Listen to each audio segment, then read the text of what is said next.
always finding Ito naman guys, ang ganda niya. wrong in what I do, but you Ganda can boses. rearrange my life because it pleases you. You've got The to Carpenters. love me for what I am, for simply being me. Ang ganda niya, ang ganda pa ng Love me boses. for what you intend or hope that I will be. And if you're only using me, feed your fantasy, you're really not in love. So let me go, I must be free. Ang ganda ng boses. Kung gaano kaganda siya, If what you want ganun din ang kanyang boses. is natural for me, I won't pretend to keep you what I am, I have to be. The picture of perfection is only in your mind. For all your expectations, love can never be designed. We either take each other for everything we are, Chillax na chillax lang live kumanta. the life we've made behind and make another start. You got to love me for what I am, for simply being me. Don't love me for what you intend or hope that I will be. And if you're only using me to feed your fantasies, you're really not in love, so let me go, I must be free.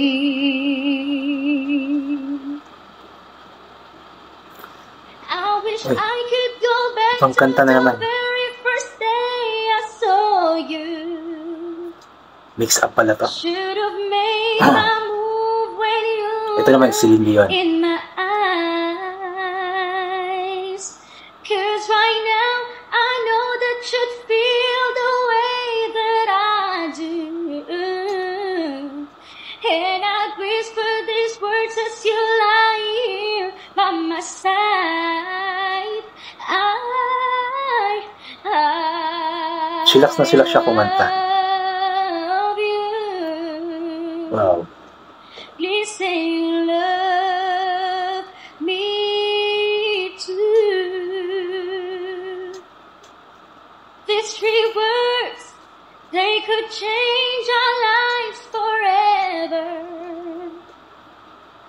And I promise you that we will always be together till the end of time. Galing. Napakaganda pa. Yan, tapos na. So yun guys, yun nga po, napakagaling ng dalaga ba yun? Napakagaling ng babaeng ngayon, napakagaling na singer.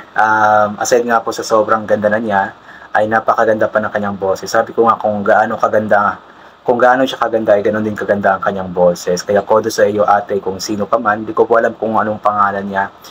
Nakapost lang po kasi yun sa isang page na parang Pinoy ka nga, parang ganun na page po yata yun. So I'm not sure kung tama ba yun or kung ano bang pangalan ni ate, but one thing is for sure, napakagaling niyang kumanta. At sabi ko nga, chillax lang siyang kumanta.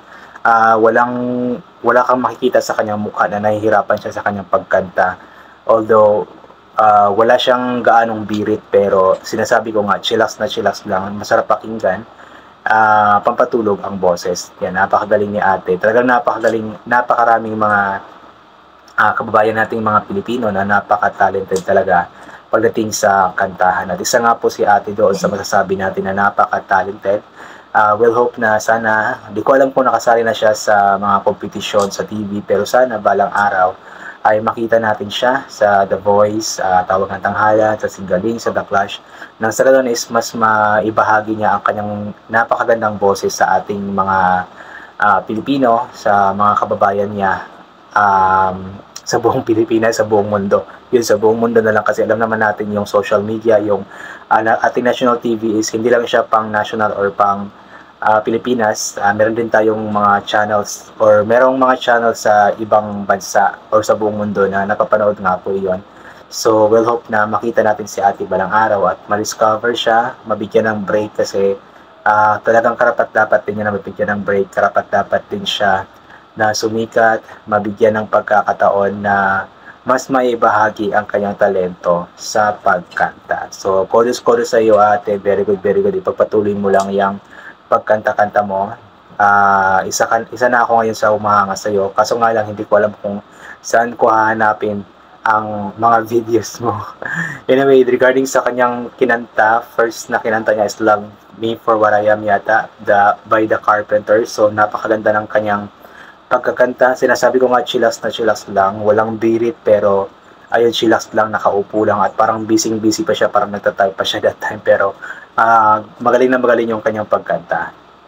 Regarding naman sa second song, mix up kasi ito.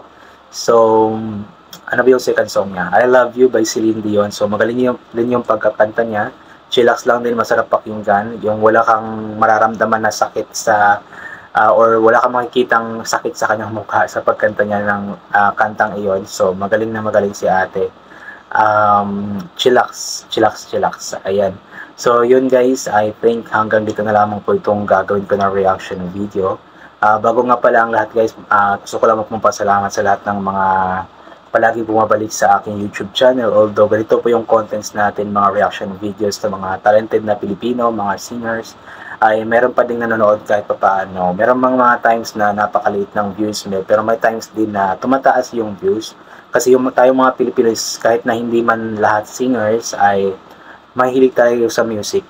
Even though walang hilig yung music sa atin, pero mahilig tayo sa music. Yun po. Pero 90% po ng mga Pilipino is magagaling kumanta at 10% po ay kami po yun. Yan na hindi magagaling. Ayan po. And also guys, ugalin po natin madasal, magpasalamat palagi sa lahat ng mga bagay na atin natatanggap kahit na hindi mo po natin ito hinihingi. Kasi lahat po ng bagay na ating or na meron tayo ngayon ay kaloob sa atin ng ating Panginoon. Blessing sa atin.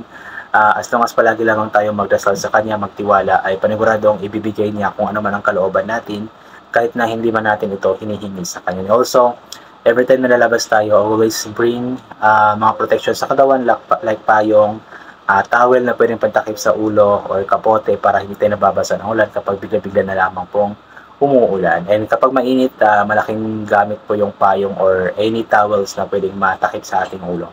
And also, vitamin C, take always vitamins para iwas po tayo sa mga sakit-sakit at maboost po yung immune system natin. At di po tayo basta-basta tamaan ng kung anumang mga sakit. Ayan po. So, thank you po once again. God bless and bye for now po.